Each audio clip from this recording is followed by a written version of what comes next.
ర్యాపిడో రాణులు స్కూటర్లకు సబ్సిడీతో కూడిన రుణం. ఆంధ్రప్రదేశ్ మహిళలు సాధికారత దిశగా సరికొత్త మార్గంలో పయనిస్తున్నారు. మెప్మా సహకారంతో స్వయం ఉపాధి పొందుతూ వారి కుటుంబాలకు ఆసరాగా నిలుస్తున్నారు. చేతిలో స్మార్ట్ ఫోన్ ఉపయోగిస్తూ ఎలక్ట్రిక్ స్కూటర్ నడుపుతూ సొంతంగా సంపాదిస్తున్నారు. రాష్ట్రంలోని విజయవాడ, విశాఖపట్నం, నెల్లూరు తదితర నగరాల్లో మహిళలు కేవలం ఇంటికే పరిమితం కాకుండా సొంత కాళ్లపై నిలబడేందుకు ర్యాపిడో ద్వారా కుటుంబానికి అదనపు ఆదాయం సమకూర్చుకుంటున్నారు. మహిళల స్వయం ఉపాధికి తొలి అడుగు ఈ ఏడాది మార్చి 8న అంతర్జాతీయ మహిళా దినోత్సవం సందర్భంగా పడింది. అదే రోజున ముఖ్యమంత్రి చంద్రబాబు నాయుడు ప్రత్యేక కార్యక్రమాన్ని ప్రారంభించడంతో మొదలైంది. ముఖ్యమంత్రి మానస పుత్రిక ప్రారంభించిన ఒక కుటుంబం ఒక వ్యాపారవేత్త కింద mission for elimination of poverty in municipal areas సంస్థ ర్యాపిడో ద్వారా మహిళలకు ఎలక్ట్రిక్ వాహనాలు అందించింది. అందులో భాగంగా తొలి దశలో 9 పట్టణాల్లో 1000 మంది లబ్ధిదారులకు రుణ సౌకర్యం కల్పించారు. వీటిలో విశాఖపట్నంలో 400 వాహనాలు, విజయవాడలో 400 వాహనాలు, నెల్లూరు, గుంటూరులో 50 చొప్పున, కర్నూలు, తిరుపతి, కాకినాడ, రాజమండ్రిలో 25 వాహనాల చొప్పున మహిళలకు అందజేశారు. వీటిలో 760 ఎలక్ట్రిక్ 2 వీలర్లు కాగా 240 ఎలక్ట్రిక్ 3 వీలర్లు ఉన్నాయి.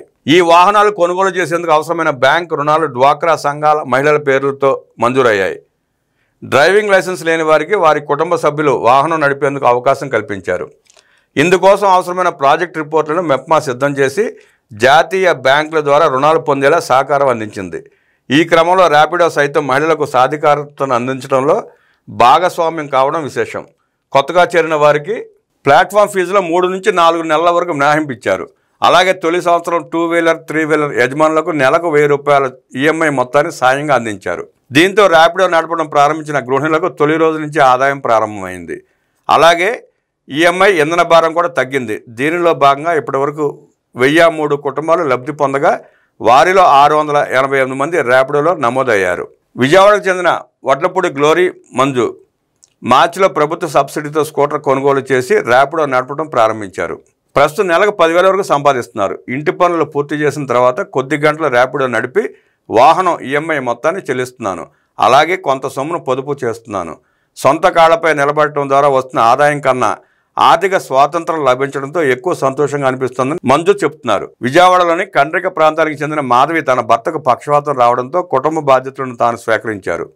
ఎస్సీ వర్గానికి చెందిన నేను బ్రహ్మానంద రెడ్డిని ప్రేమ వివాహం చేసుకున్నాను. ఆయనకు పక్షవాతం వచ్చిన తర్వాత ప్రభుత్వం ఇచ్చే 6,000 రూపాయల దివ్యాంగ పెన్షన్ మందులకు సరిపోతుంది. ఈ సమయంలో మెప్మా ద్వారా రుణం పొంది యాక్టివా 2 వీలర్ కొన్నాను. ర్యాపిడో వాహనం నడుపుతూ నెలకు 12,000 రూపాయల వరకు సంపాదిస్తున్నాను. ఈఎంఐ చెల్లించడంతో పాటు ఇంటిని నడపడానికి ఆ ఆదాయం తోడ్పడుతోందని సంతోషం వ్యక్తం చేస్తున్నారు. విజయవాడకు చెందిన 45 ఏళ్ల భవానీ భర్త అనారోగ్యం బారిన పడటంతో ఇంటికి పరిమితమయ్యారు. ఇంటి బాధ్యతను తలకెత్తుకున్న భవానీ ఆదాయం సంపాదించాలని ఆలోచించారు. అదే సమయంలో మెప్మా అందిస్తున్న సహాయం గురించి తెలుసుకుని అధికారుల సహకారంతో 1,20,000 రూపాయల విలువైన ఈ స్కూటర్ కొనుగోలు చేసి ర్యాపిడోలో చేరారు. ప్రస్తుతం రోజుకు 500 నుంచి 700 వరకు సంపాదిస్తున్నానని, ఇప్పుడు కుటుంబ పోషణ అనేది తనకు సమస్య కాదని ఆనందంగా చెబుతున్నారు. మహిళా సాధికారత కోసం ప్రభుత్వం ఎలక్ట్రిక్ స్కూటర్లకు 12,300 నుంచి ఆటోలకు 36,000 వరకు సబ్సిడీ అందిస్తోంది. మరోవైపు ప్రభుత్వ చొరవకు తమ వంతు సహాయంగా ర్యాపిడో ఈఎంఐ విషయంలో ఫీజు మినహాయింపునిచ్చింది. ఈ వాహనాలన్నీ ఎలక్ట్రిక్ కావడంతో ఇంధన వ్యయం గణనీయంగా తగ్గిపోయింది. దీంతో ర్యాపిడో నడుపుతున్న మహిళలు నెలకు సుమారు 13 నుంచి 16,000 రూపాయల వరకు ఆదాయం ఆర్జిస్తున్నారు. మెప్మా సహకారంతో ర్యాపిడో నడుపుతున్న మహిళా డ్రైవర్లు కేవలం 3 నెలల్లో రికార్డు స్థాయిలో 45,000 రైడ్లు పూర్తి చేశారు. మొత్తంగా 35 లక్షల రూపాయల ఆదాయం సంపాదించారు. మహిళల విజయగాథల స్ఫూర్తితో రాబోయే ఏడాదిలో మరో 4,800 మందికి ఈ పథకాన్ని విస్తరించాలని ప్రభుత్వం ప్రణాళికను సిద్ధం చేస్తోంది. మహిళలు సాధికారత సాధించాలనేది ప్రభుత్వ ఆలోచన అని మంత్రి నారా లోకేష్ అన్నారు. తెలుగుదేశం పార్టీ మహిళా రిజర్వేషన్లను ప్రవేశపెట్టడంతో పాటు అన్ని రంగాలను వారిని ప్రోత్సహిస్తోందని పేర్కొన్నారు. ర్యాపిడోతో కలిసి రాష్ట్రంలో 1000 మందికి పైగా మహిళలు స్వయ ఉపాధి సాధించినందుకు ఎంతో ఆనందంగా ఉందన్నారు. ఇది ఆరంభం మాత్రమేనని, రాబోయే కాలంలో మరింత చేస్తామని చెప్పి మంత్రి లోకేష్ ఈ సందర్భంగా తెలిపారు.